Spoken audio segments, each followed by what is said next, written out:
Ninja Gaiden 3 Razor's Edge is the definition of redemption. It threw away the edgy aspects of the original Ninja Gaiden 3 while making its combat system razor sharp. See what I did there? Magic is no longer a kill screen, well, at least most magic isn't, and the steel on bone is no longer this easy move to pull off, making it actually something fun to do now. The game is also not ridiculously easy, which was a big issue for Ninja Gaiden 3. We can actually utilize the deep combat system that Ninja Gaiden 3 sorta had without being penalized by an automatic steel on bone triggering. Now, the Itagaki loyalists don't care about any game that man didn't touch, and although I'm not on that side of thinking, I do understand the feeling. We all know that Itagaki made modern day Ninja Gaiden what it is today, and his vision is what got us to Ninja Gaiden 3 in the first place, and now we can even safely say that most of his visions was got us to Ninja Gaiden 4. But sometimes in life, relationships have to end, and while I would have liked to see his take on Ninja Gaiden 3, Ninja Gaiden 3 Razor's Edge somehow feels like something that he would have done, while also being its own thing. Combat has finally reached a balance between playing practically and being stylish. Itagaki's Ninja Gaiden was more about killing the enemy as quickly as possible. It's not like they had much health anyway outside of Sigma 2, which he didn't work on. Ninja Gaiden 3 Razor's Edge gives the bad guys just enough health for you to be able to pull off crazy moves, but you can still also go for the instant kill if necessary. The focus on combos is evident by the combo list being easily accessible during gameplay and how detailed it is. This thing will tell you when a move can be done on land, in the air, off a wall, and any other circumstance you can find yourself in. Somehow Razor's Edge gave us more detailed explanations on how to control Ryu than any dedicated fighting game has ever done that I've seen. Sure, it's nice and all that they give you detailed instructions, but how does the game actually feel? I would describe enemies in Ninja Gaiden 3 Razor's Edge as beefy.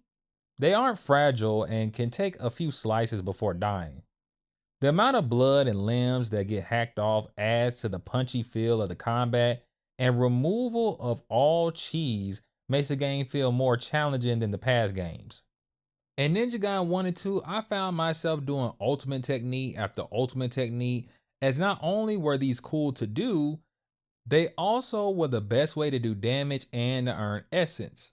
Speaking of essence, there is no essence to collect in Ninja Gaiden 3, meaning charging UTs is a lot slower and harder to do unless you're in Bloody Rage mode. The karma you gain by practically doing anything in this game can build up your Bloody Rage meter.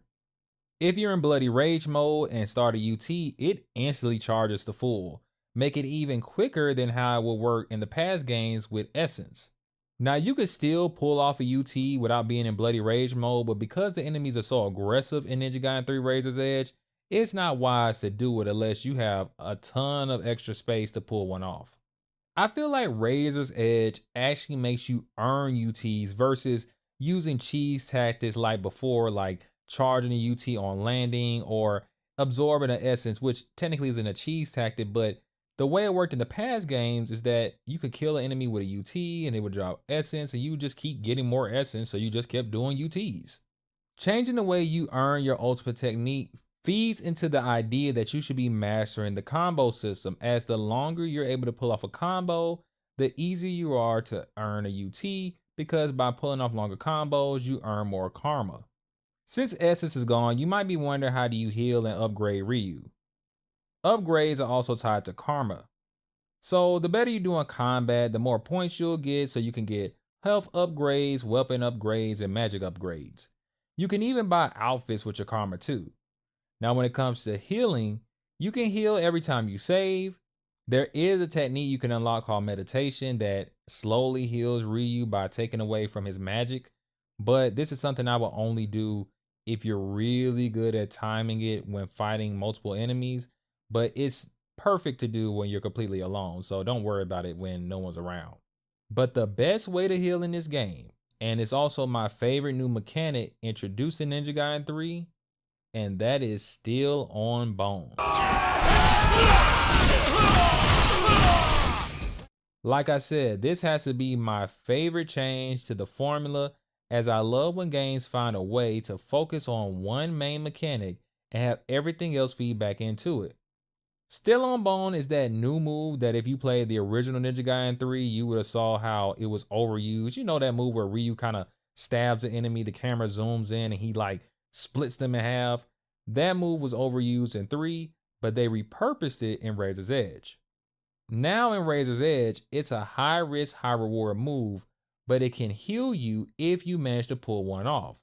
That's why I'm saying it's the best way to heal. Chaining back-to-back Steel on Bones is not only addictive, it's extremely satisfying and can be challenging because the timing can be a bit tricky, especially when getting jumped by multiple enemies. Did I also forget that Razor's Edge enemy count rivals that of the original Ninja Gaiden 2? The game feels like a non-stop murder fest, and I know some people like the platform and the exploration of the first 2 games, but I'm glad they removed most of that stuff. The strength of Itagaki's Ninja Gaiden games was always found in its combat, and if this new team couldn't figure out how to make exploration fun, I'm glad they decided to trim the fat and focus on what they do best, which is clearly the combat. Now, seeing as this game is so combat focused, Razor's Edge can feel like a horror mode at times, as crap is always blowing up around you and enemies are coming out of the woodwork. There is 0 moments to breathe. You just feel like you're getting attacked non-stop. At the same time, the main plot feeds into this rushed nature of the game, but we'll come back to the story later. Speaking of rushed, let's go back to the original Ninja Gaiden 3 for a minute. That game felt unfinished as many combos didn't work. The game had one weapon and magic attack even though there was a menu to suggest that there would have been more, and overall was so easy because they pushed Steel on Bone to the point that it had no challenge towards it, and the game had a bunch of QTEs, which do return in Razor's Edge, but not nearly as egregious as the original game. You can't even play the original version of Ninja Gaiden 3 unless you emulate it or you want to go find some used copy somewhere. In my Ninja Gaiden 2 review, I spoke about the original version and the Sigma 2 version because rather you like one copy of Ninja Gaiden 2 over the other, they both were still considered good games, but universally no one says Ninja Gaiden 3 is a good game, and the little bit I did play of it through my PS3 emulator, yeah, it's not worth really your time unless you just want to, see what the original was about out of curiosity. I would avoid it. Now let's get back to greatness. Razor's Edge brings back many of Ryu's weapons, and surprisingly, the Lunar Staff is no longer my favorite weapon in the game. The Lunar Staff wasn't just my favorite weapon because it was cool, but due to its range and versatility, I always preferred it in Ninja Gaiden 1 and 2. Team Ninja somehow found a way to make every weapon unique while being equally as important. I found myself using different weapons all the time, and due to how many combos there are per weapon to master and how easy it is to swap between weapons, it encouraged me to experiment and to learn every weapon as much as I could. So for any player out there that felt like maybe they leaned to one weapon compared to the rest, I would say in Razor's Edge, you probably won't have that issue because every weapon is awesome. Now, when I spoke about how they removed most of the cheese tactics from the past games, that also includes the Azuna drop.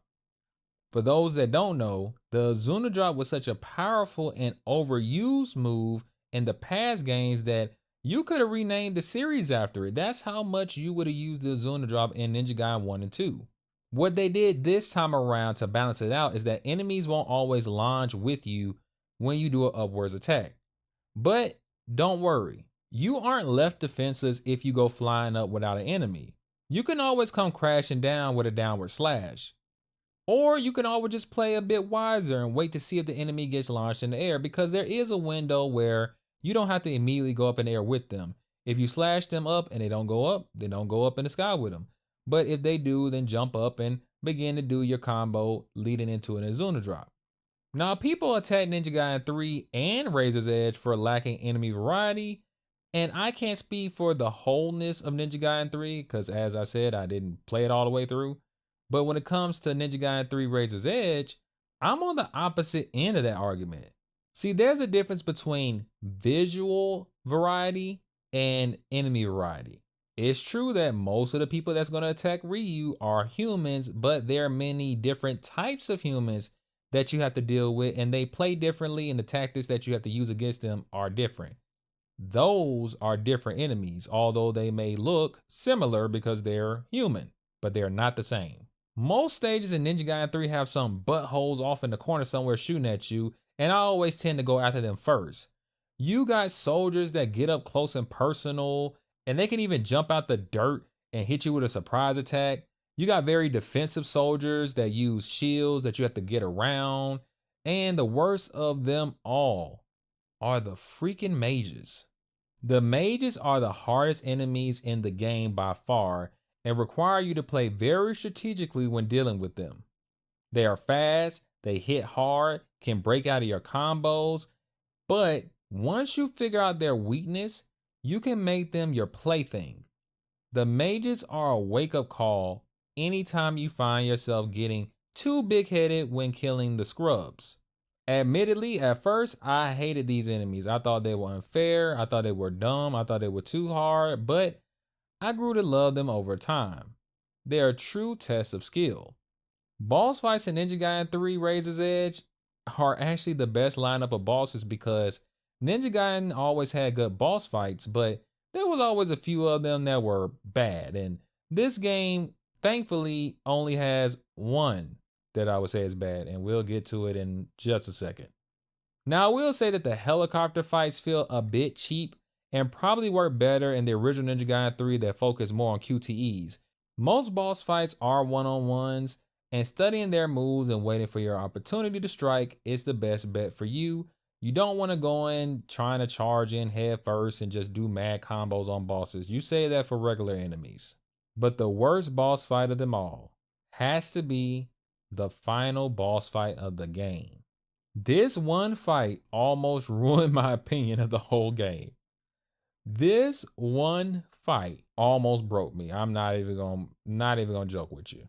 I don't know how this fight played out in the original game, but remember, Still on Bone in the original game just happened all the time sporadically. In this game, in Razor's Edge, it's a counterattack. Anytime an enemy does this red move, you're supposed to dodge out the way, then quickly run back in and hit them with a heavy attack, and you'll do Still on Bone. This attack instantly kills the enemy. It chains from one enemy to the other if they're in range. It can heal you, and it can also give you tons of magic back. The gimmick of the second phase of the final boss is for you to fight waves and waves of non-stop enemies coming at you while the boss is non-stop attacking you. And what you're supposed to do is build up your magic to do the ultimate technique that basically is the only way you can harm the boss in this phase. The problem is that you're getting attacked too much. There's no cooldown. You're always getting attacked by either the demons that spawn in or by the main boss. And keep in mind that because you're getting attacked on this small platform with barely any room to run, and the boss is a giant that's swinging at you, shooting stuff at you, the demons are fast, they're on your butt the entire time, and you're supposed to be building up magic. The only way to reasonably build up magic is to do Still on Bone, because if you try to build up magic just by attacking the enemy normally, you're not going to get much out of it. Plus, it's risky to do that because anytime you do Still on Bone, not only are you healing yourself, you could chain multiple kills together, but also you basically have invincibility frames. So that means even if you do get attacked by something the boss is doing, it won't count. So you have to do Still on Bone. But remember, I said that this is a counter attack, which means you have to wait for them to do a very specific move in order to even do the Still on Bone. So until the enemy does this red glowing attack, in the meantime, what are you supposed to do? You gotta somehow survive. I found myself just camping out in a corner, hoping I don't get attacked by the boss. This was not fun. I was getting jumped. I died so many times to this boss fight. I died so many times to this one boss fight, more than anything else in the game, that I went from being angry to just feeling like emotionally mute. I just stopped caring after a while. Now, I did eventually beat the boss, and it did feel great to win. But damn, it was just too much. If they just would have toned down the rate in which you were getting bombarded with attacks, this boss fight and the gimmicks surrounding it wouldn't even have been that big of a deal. I would hate to even try this on Master Ninja mode, but knowing me, eventually I'll come back to the game and play on Master Ninja and see how bad it is. Now, speaking of Master Ninja, Razor's Edge has a lot of extra content. Test of Valor, my favorite addition from Ninja Gaiden 2, is back. These are like mini challenges that you can find in the main campaign, and after fighting waves of enemies, you can even fight a classic boss from Ninja Gaiden 1 or 2. Ayane is back with her own skill tree and missions. I think focusing on one extra character for the main campaign was wise, because not only is she just as powerful as Ryu, she doesn't have as many moves as Ryu, but she is as powerful as he is. Because you get to play as her multiple times, you can actually grow and learn her abilities, compared to Ninja Gaiden 2, where you had 3 different female characters you play as, but you only play each once, and that wasn't enough time for you to really get to understand how they control and played. Like any other Ninja Gaiden game, there are multiple difficulties. Chapter challenge, where you can play as 4 different characters on any story mission and go for high score. You can also play ninja trials with those 4 different characters, and there are multiple difficulties for this mode as well. When it comes to the value that you're getting out of Ninja Gaiden 3 Razor's Edge, it's more than what you could ask for, and seeing as most modern day gamers are going to get this with the Ninja Gaiden collection, you're also getting 2 other games with it. Now it's time for Ninja Gaiden's weakest element, its story. Razor's Edge removed the scene from the original Ninja Gaiden 3, and I'm not sure why. Maybe fans didn't like the fact that Ryu killed this one terrorist dude. I think some people felt like this scene was cringe, but in all honesty, I don't think they really need to remove it at all. If you understand the full context, these guys are terrorists, and not only are they trying to resurrect a demon to destroy the entire world, they're running around killing innocent people. So you can argue this guy begging for his life in the original Ninja Gaiden 3 and Ryu still killing him is bad, but I don't know about all that. Ryu gets some grossed out looking arm by this Assassin's Creed reject after the Dragon Blade is taken from him. And now he's out to feed the hunger of murder in his arm? I don't know what's going on in this story. The game tries to push the very generic idea that the characters we play as in action games are technically murderers and they're killing tons of people, so ultimately they're not good people. It's very cliche, and 9 times out of 10 it doesn't work in games like this because we've never seen Ryu kill anyone innocent or do anything bad. Anybody Ryu's ever fought is like some evil organization trying to resurrect a demon and kill the entire population of the earth or take over the world, which is literally what's happening in Razor's Edge. So I don't know why or how they're trying to make me feel like, yeah, Ryu really is like killing people, so he really is a bad guy. He's not really this good guy that we think he is. Like, that's what they're pushing, but there's like no evidence of that, unless there's some comic book I was supposed to read. I don't know, but it just doesn't land until you see the character do the thing that they're claiming he's doing. It doesn't work. Now, as for the rest of the plot, it's typical Ninja Gaiden. Hot women are chasing after Ryu and helping him behind the scenes. Ryu's cursed bloodline and people trying to get the Dragon Blade from him. These are all things that we've seen in the other Ninja Gaiden games. And they also kind of talk about how hatred and depression can cause people to become mad with power. So much so that the main villain of this game would rather see the world burn while also wanting to start the world over, with him being the new Adam and his niece being the new Eve. Yeah, I'ma let you guys come up with your own conclusions about that. The best thing I can say about Ninja Gaiden 3's story compared to the other ones is that at least I followed along with it and it was entertaining. I didn't just shut my brain off. I was actually trying to see where they were going with this. They end up taking me nowhere, but at least they got my attention this time. Ninja Gaiden 3 Razor's Edge is my favorite out of the modern trilogy. Please, anyone that's a fan of Ninja Gaiden 2, do not kill me. It just had everything that I wanted. Excellent combat that finally found a balance between killing enemies as quickly as possible while also allowing people to combo and style on their enemies. Remove the unnecessary exploration as it just got in the way in the past. Challenge my skills by removing the cheese and forcing me to actually experiment with this combo system. And it has tons of bonus modes to pick up and play whenever I feel like just turn on Ninja Gaiden and having a good time. Razor's Edge may be hated by the Itagaki fans, but as someone that just wants to play a fun game, I'm more than satisfied. But they could have not made Ryu's arm look so gross. Like, this arm really creeps me out, especially at this. Look at this angle. Like, you can see like it clipping. It looks gross. It looks ugh. I don't like that. Thank you guys for watching. Hope you guys enjoyed the review. If you guys were inspired to get Ninja Gaiden 3 based off my review, let me know in the comment section. If you guys hate me because I like Ninja Gaiden 3 more than Ninja Gaiden 2, let me know in the comment section. Don't forget to like, comment, subscribe. I also reviewed Ninja Gaiden 1 and 2, so if you guys want to check that out, you can. God bless, and I'll see you guys in the next video. Peace, and thank you for all your support.